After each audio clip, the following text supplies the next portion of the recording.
Hey Rafael, I hope you've gotten the new sheet music for Godzilla 1954 and you've been able to look at it a little bit. I'm making a little video here for you to look over and hopefully get a few tips for practicing it. You'll notice that there's some pretty crazy things happening in the notation. You got a lot of changing time signatures all over the place. A lot of time signatures maybe you haven't seen before, like 7/8 and 5/8. It kind of goes all over the place. Then you got a lot of 16th notes and a lot of accents. So there's a lot to dig into here, and I think there's some ways that we can simplify it and make it a lot easier to just sit down and play it.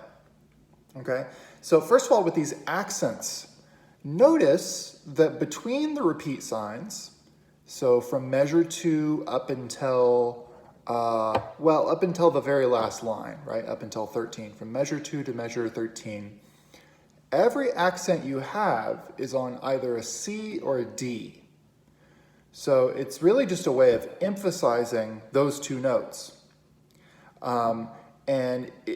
If you think about it that way, it's not really something you have to digest and think about where to put the accent. It's just, oh, it's just showing me where C and D are. Those are very important notes for the riff that the composer has written out here.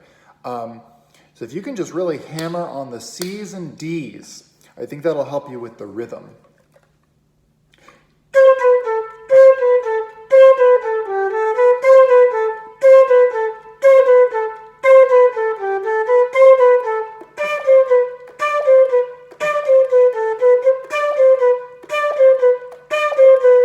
And so on and so forth. Thinking of just those two notes can really help you lock into the rhythm and stay really grounded. And these time signatures are also a lot easier if you just think about the accents. The 16th notes go steady. They don't need to get faster or slower. Just play them through evenly. First practice them at a slow tempo. And it's pretty easy to just follow your ear and play with the recording. I would suggest that when you play this with the recording, you first play it at 75%. And you know how to do that on YouTube, just slow it down a little bit.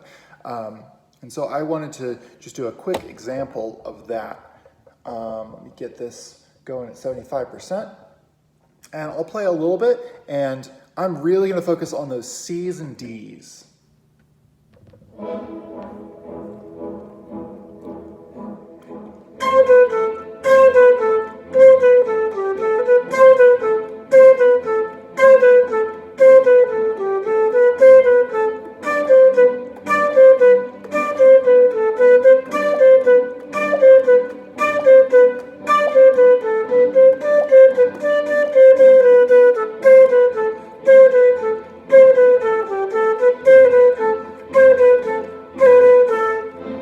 And so on and so forth. You get the idea. If you can just lock into the C and the D, the rest of it just tends to play itself. Another way you can practice it is just play the C and D.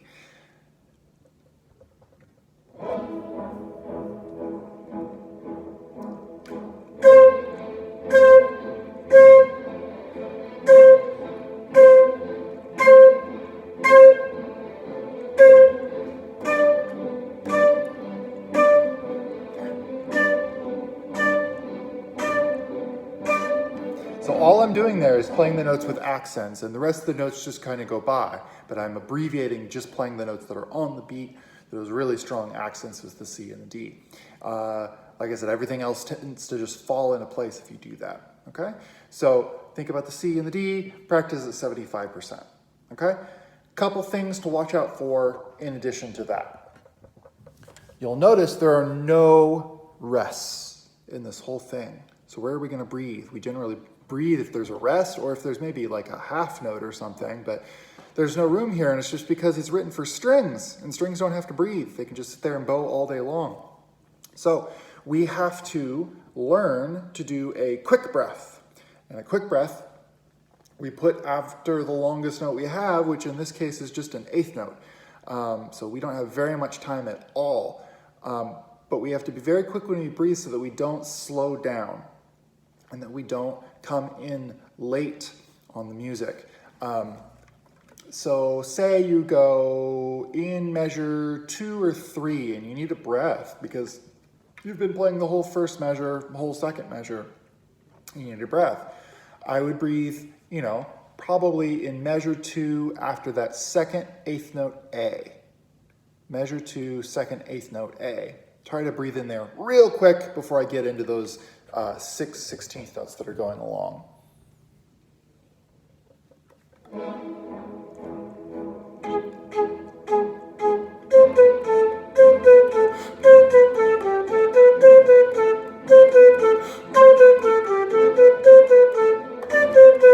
And so on and so forth, where you're going along, okay? So you just have to make sure that when you come back in, you're thinking about that accent, you're putting it right on the beat, so you're able to get back on and not drag. That'll be something to maybe record yourself doing and listen back and see how you're keeping time when you breathe, because it can be a really big issue when you're playing music where there's no rests, there's no slowing down. It's just very driving the whole time, okay? One other thing to look out for before I let you go, measures 10 and 5, or measures 5 and 10, either way you want to think about it. This is a long stretch where you just have constant 16th notes, right? For 4 whole beats, all 16th notes. I think you should spend a lot of time playing this very slow, very even, knowing exactly where your fingers are going to go. It will be challenging at first, but the more time you spend with it, the easier it's going to be for you, okay? So play it as slow as this.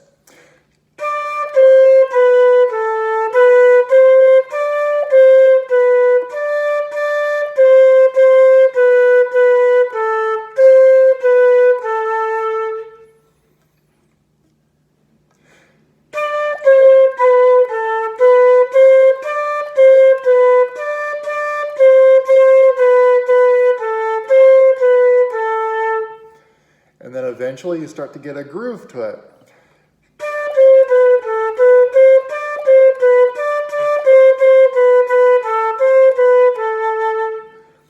And you'll eventually get it up to full tempo.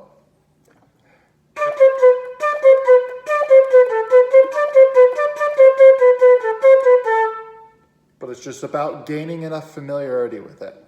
I think one of the trickiest parts of that is that you're going along, kind of just going up and down this scale, and then all of a sudden, in beat 3, you start getting these double notes, which can be really awkward because your fingers don't move, and you've gotten used to your fingers moving the whole 2 beats before that, but they don't move. You stay on D, stay on C, stay on B. Might just practice just that. D, D, C, C, B, B.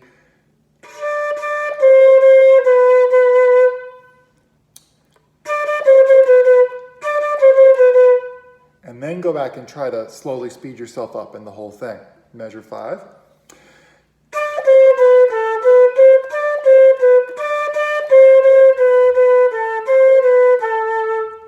Do everything you can to just get super familiar and get that in your fingers and get a jump start on it, okay? This is such a cool piece. I'm so glad you picked it. It's gonna sound great on the flute. So keep up the good work and let me know how it goes.